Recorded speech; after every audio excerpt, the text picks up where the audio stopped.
ایمان کو مضبوط کرنا 98۔ میرے پاس ایک خیال تھا جسے میں شیئر کرنا چاہتا تھا۔ مسلمانوں کے لیے یہ ضروری ہے کہ وہ اپنے ایمان کی مضبوطی کا باقاعدگی سے جائزہ لیں اور اس کا جائزہ لیں تاکہ یہ یقینی بنایا جا سکے کہ وہ زندگی میں صحیح سمت میں جا رہے اور قدم با قدم خود کو بہتر کر رہے۔ ایسا کرنے کا ایک بہترین طریقہ یہ ہے کہ 5 فرض نمازوں کے درمیان ان کی حالت کا مشاہدہ کیا جائے۔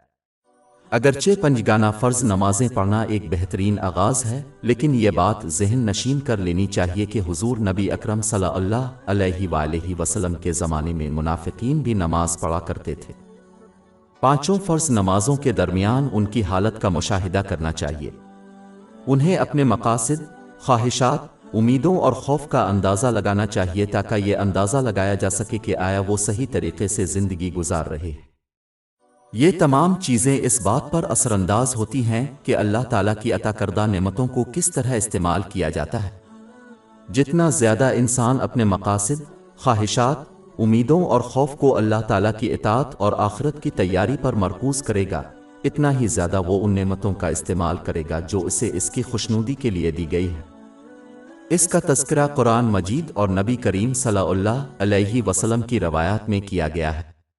اگر کسی کو معلوم ہوتا ہے کہ وہ ان نعمتوں کو استعمال کر رہے ہیں جو انہیں عطا کی گئی ہیں، وہ باطل گناہ ہے، تو وہ اپنی تخلیق کے مقصد کو پورا کرنے میں ناکام ہو رہے اور اپنے دن کی اکثریت کے لیے اللہ تعالیٰ کو بھول چکے ہیں، چاہے وہ دعا کرتے ہیں۔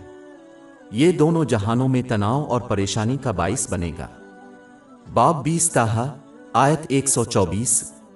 اور جو میری یاد سے منہ موڑے گا، اس کی زندگی تندرستی سے گزرے گی۔ ایک مسلمان کو اپنے ایمان کی مضبوطی کو سب سے پہلے کم کر کے ان نعمتوں کا استعمال کرنا چاہیے جو اسے گناہ کے طریقوں سے عطا کی گئی ہے۔ پھر انہیں ان نعمتوں کو فضول طریقوں سے استعمال کرنے کی کوشش کرنی چاہیے۔ انہیں ہر نعمت کا اندازہ لگانا چاہیے اور اس نمونے کو اس وقت تک لاگو کرنا چاہیے جب تک کہ وہ یہ نہ جان لیں کہ وہ ان تمام نعمتوں کو استعمال کر رہے ہیں جو انہیں اللہ تعالیٰ کی رضا کے لیے دی گئی ہے۔ یہ دونوں جہانوں میں ذہنی سکون اور کامیابی کا راستہ ہے، کیونکہ دلوں کا حاکم اس مسلمان کو دنیا آخرت میں تاریک اور تنگ زندگی میں مبتلا نہیں ہونے دے گا۔ باب 16 النحل آیت 97۔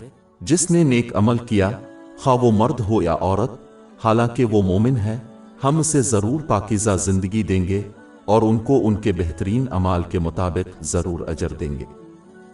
ہماری ویب سائٹ www.sheikhpod.com پر 400 سے زیادہ مفت e books, audio books, infographics, podcast اور بلاگ دستیاب ہے۔